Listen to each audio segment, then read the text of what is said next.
In the winter of 1888, the American prairie felt like a sun-drenched paradise.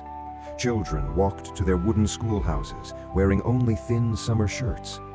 But in an instant, the temperature plummeted 40 degrees as a wall of ice arrived. The air turned into a solid mass of blinding, swirling white crystals. Teachers tied their students together with rope to keep them from drifting away.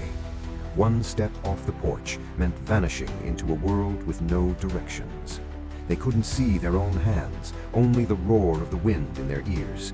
Families lit lanterns in windows, but the light couldn't pierce the frozen dark. Heroes emerged, carrying frozen children through miles of waist-deep drifts. By morning, the prairie was a silent, beautiful graveyard of sculpted ice. A generation was changed forever by a storm that gave no warning. Nature reminds us that the most beautiful days can hide the deadliest